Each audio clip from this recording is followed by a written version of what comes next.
tonight to listen to some stories and music. Now I'm Mrs. Claus, as you can tell, and here we have Santa, but unfortunately his suit had to be altered because he was eating a little too many cookies this year.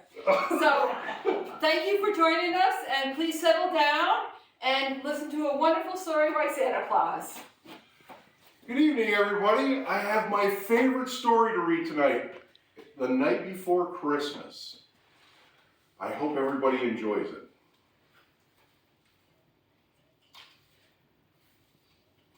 'Twas the night before Christmas, and all through the house, not a creature was stirring, not even a mouse.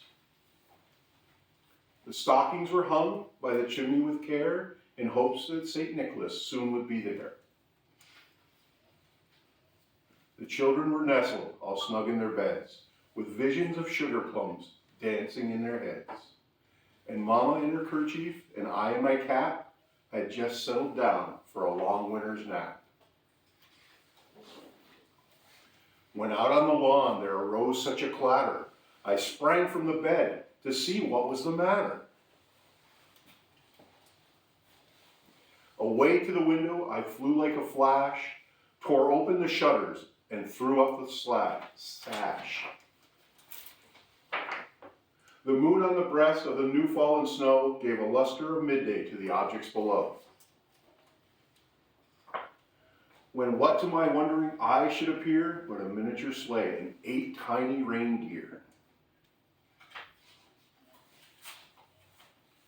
With a little old driver, so lively and quick, I knew in a moment it must be Saint Nick. More rapid than eagles, his coursers they flew, and he whistled and shouted and called them by name. Now Dasher, now Dancer, now Prancer and Vixen, on Comet, on Cupid, on Donner and Blitzen.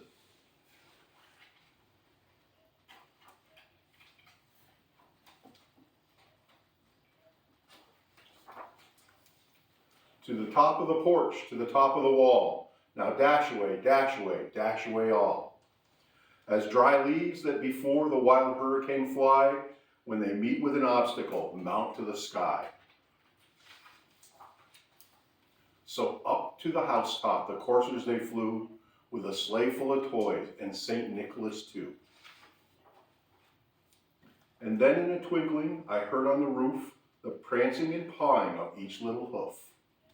As I drew in my head and was turning around, down the chimney St. Nicholas came with a bound. He was dressed all in fur from his head to his foot, and his clothes were tarnished with ashes and soot. A bundle of toys he flung on his back, and he looked like a peddler just opening his pack. His eyes how they twinkled, his dimples how merry, his cheeks were like roses, his nose like a cherry. His droll little mouth was drawn up like a bow, and the beard on his chin was white as the snow. With a stump of a pipe he held tight in his teeth, and the smoke had encircled his head like a wreath. He had a broad face and a little round belly that shook when he laughed like a bowl full of jelly. He was chubby and plump, a right jolly old elf, and I laughed when I saw him in spite of myself. A wink of his eye and a twist of his head soon gave me to know there was nothing to dread.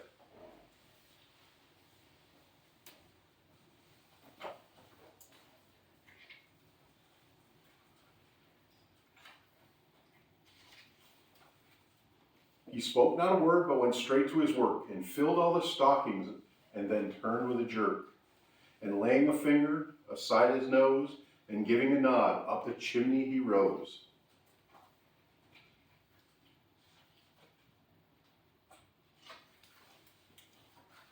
He sprang to his sleigh, and his team gave a whistle, and away they all flew like the down of a thistle.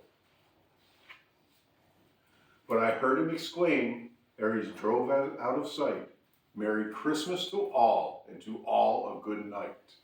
Ah, very good, Santa. Thank you for reading that. Now we'll have a little tune from our lovely Mr. Hahn. Right. Our favorite rock star. This is my version of Jingle Bell Rock.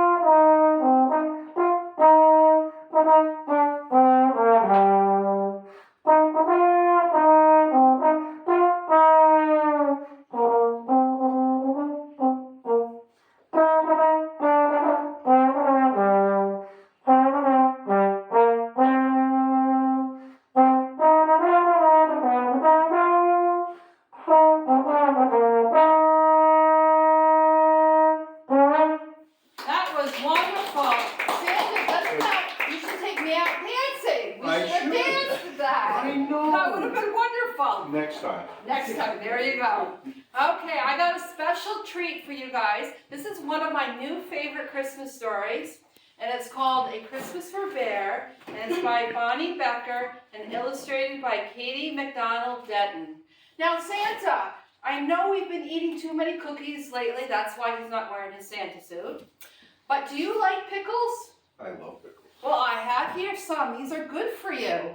Very diet friendly, belly friendly. Maybe later. Okay, and I also After I have have some more cookies. Oh, you can't have the cookies now, Santa. We gotta make sure you fit in that suit. Okay, so here I go, A Christmas for Bear, and it's about pickles, poems, and presents.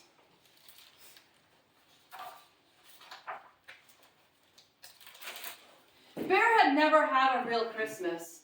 He had never had a tree with sparkling star, or candy canes, or even gingerbread bears. But he'd read all about it. Clearly, the most important thing was pickles. Pickles imported from France, by the way. One frosty night, Bear heard a tap, tap, tapping on his front door. When he opened the door, there was a mouse, small and gray and bright-eyed. "Merry Christmas!" cried Mouse. "Maybe," said Bear. Bear had agreed to have a Christmas party. He'd never had one before. "Do we open the presents first?" Mouse asked eagerly. "Presents?" Bear shook his head. "Most unseemly. We always get presents at Christmas? I think pickles are more important." "What?" Mouse's eyes opened wide. "No presents? We shall sit around the tree and eat. I might even read a poem." "Surely that will do," Bear declared. Then Bear went to the kitchen to get the Christmas pickles. And I brought some Christmas pickles right here.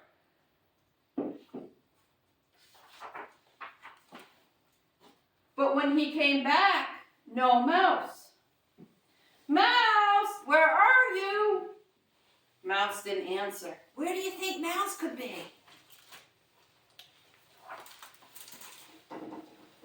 Bear heard a tiny scurrying around. It was coming from upstairs. Bear climbed the stairs to his bedroom. The scurry sound was under his bed. "Mouse!" "Yes," came a muffled voice. "Are you looking for a present?" Mouse peeped out from under the bed. He had a bit of dust on his nose. "Perhaps," said Mouse. Do you think Mouse is disappointed that he hasn't seen a present from him? "Unnecessarily hogwash," Bear sighed. "We have pickles, remember?" "Oh," said Mouse. And Mouse trudged behind Bear back to the living room. Bear went to the kitchen to get the cheese. Now I have some really good cheese right here. I bet Bear served Cabot too. But when he got back to the living room, no Mouse. "Mouse, you're looking for a present again, aren't you?" I guess I lost my way, but anyway. Lost my hair. I have to go back to the beauty hairdresser again. Maybe came a tiny voice. It was out in the hall.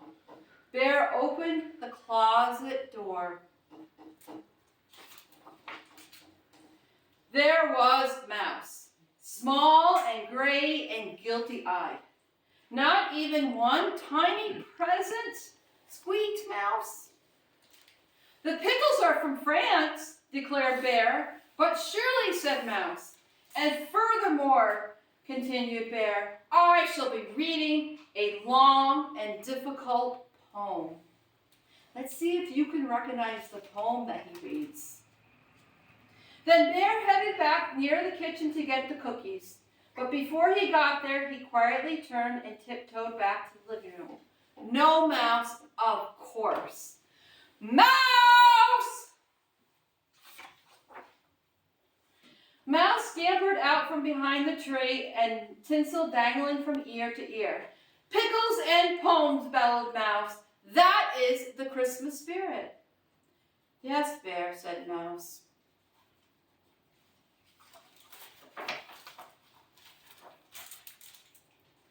Mouse sat in front of the crackling fire. Bear served them pickles and cheese and cookies and tea, just like we have right now. We have our cheese, pickles from France, cottage cheese, and we have some nice, delicious butter cookies. But after, we know that you can fit in your soup. Mouse did too, but his tail was sad. Bear cleared his throat. Mouse looked up.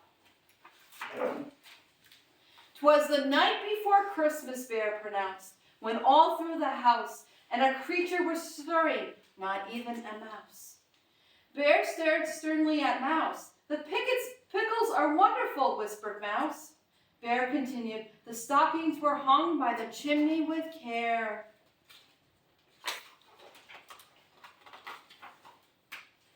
Bear paused and glanced over at Mouse.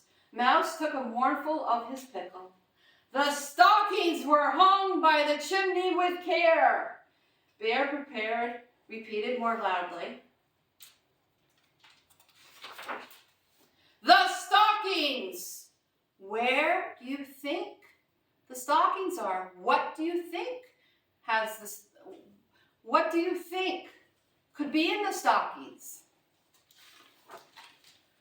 Mouse kept up, his eyes as bright as Christmas candles. You do have a present for me, he cried, pointing at the mantel. You have stockings. Certainly not. Impossible. Monstrous assumptions, rumbled Bear, but he was smiling. What do you think could be in those stockings? We'll see. Mouse scrambled into his stocking and popped back out with a package, wrapped in sparkling red paper. Bear looked on eagerly as Mouse tore off the wrapping. It is the best present ever, Bear announced proudly, even if it's not a pickle. Inside was a shiny silver telescope. Bear hurried Mouse out into the crisp winter night. Mouse pointed the telescope toward the glowing moon. Most wonderful, Mouse said softly. Thank you, Bear. Mouse was pretty happy, wasn't he? Yes, indeed, Bear smiled, then looked at Mouse. Well, what? Mouse was busy studying the stars with his new telescope. Mouse, you didn't forget, did you? Bear looked most stricken. Why do you think Bear was sad? Do you think Mouse got him a present? We'll see. Pickles and poems, said Mouse. Then he turned the telescope toward a nearby fir tree. And presents. There, peeking out from the snowy branches, was a big red bow. Bear hurried over and pulled out a wooden sled with shiny red runners. I've always wanted a sled with shiny red runners, said Bear. Thank you, Mouse. You are, Bear smiled. You're an excellent companion, someone of whom I am most fond of. You're my best friend too, said Mouse with a happy flick of his whiskers. Merry Christmas, Bear. Merry Christmas, Mouse, said Bear. Then Mouse and Bear jumped on the sled and swooped down the hill under the shining stars of Christmas. So what did Bear serve? He served his pickles and some cheese and of course cookies. and cookies. Remember Santa? Well, I was thinking maybe we could take your hat and we could send it to the same place and make it bigger so it would fit your head. Maybe that's probably a good idea. But first I need to go to the hairdressers. Okay. But we're going to hear from Mr. Hahn now, and he's going to play another exciting musical tune. We're gonna play one of my favorite holiday tunes ever. It's the most wonderful time of the year because it really is the most wonderful time of the year. Okay, here we go.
Wonderful Mr. Hahn.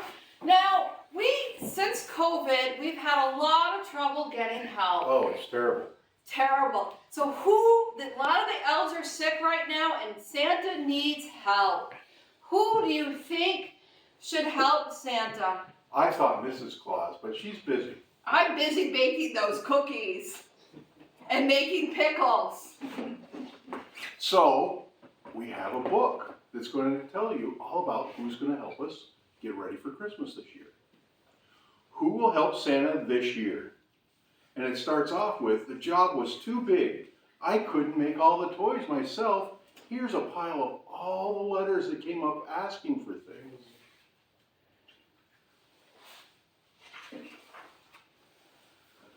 I had a workshop and plenty of great tools. It was time to look for helpers. So we put out an ad, help wanted.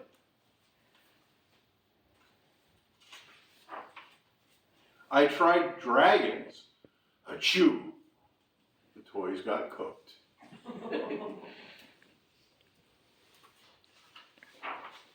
I tried fairies. What a mess. They left glitter everywhere. But I know you guys love glitter.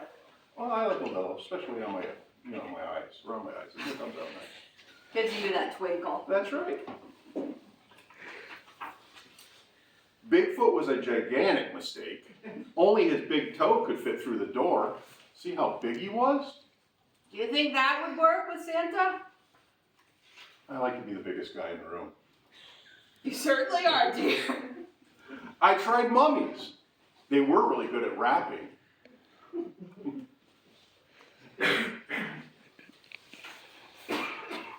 I had good luck with the leprechauns, but they ran away to chase rainbows. They weren't very dependable. I tried garden gnomes, and then Mrs. Claus had to run out there. Hey, kids like toys, not Brussels sprouts. I hired mermaids. The fishing was good. Oh no, the toys got soaked.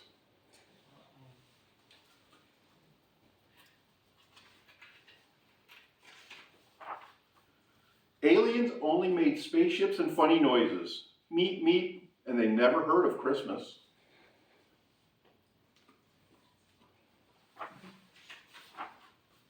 I tried unicorns. Oh, the hooves.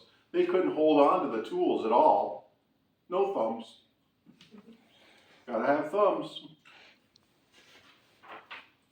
Wizards wanted to help. Poof, they turned me into a frog. Fortunately, they turned me back.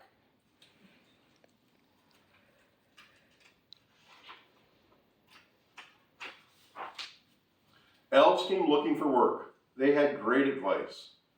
Kiss him, kiss him, kiss him, they said. And that's how I got back to being Santa. Poof, the Christmas kiss brought me back. Let's hire the elves, said Mrs. Claus. That was a really good idea. Elves were exactly what my workshop needed. They became happy, hardworking helpers.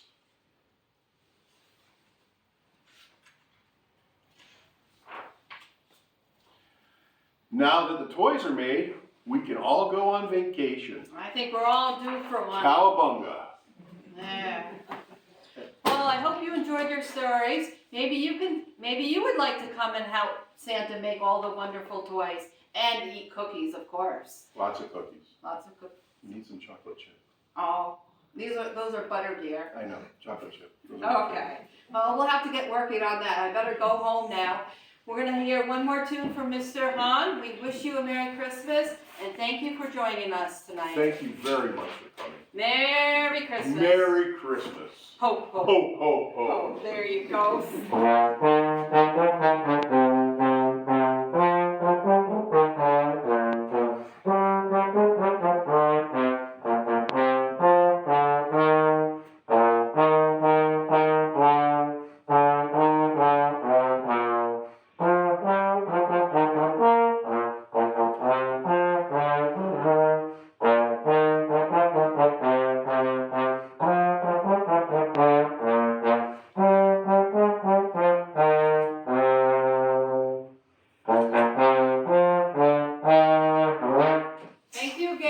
Merry Christmas. Mr. Cutco, who's the head of our bus garage, who keeps us safe on the roads.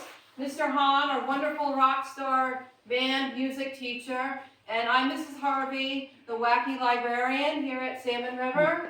And I'd like to introduce a special person. We have a special visitor here today. Mr. Hahn, you want to show off your little one? Absolutely. Okay.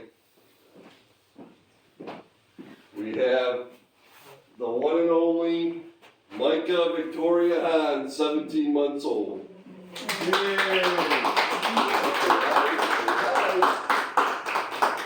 I want to go to Salmon River School. Oh, She said, Merry Christmas. Merry Christmas to one and all. Thank you again. Bye-bye.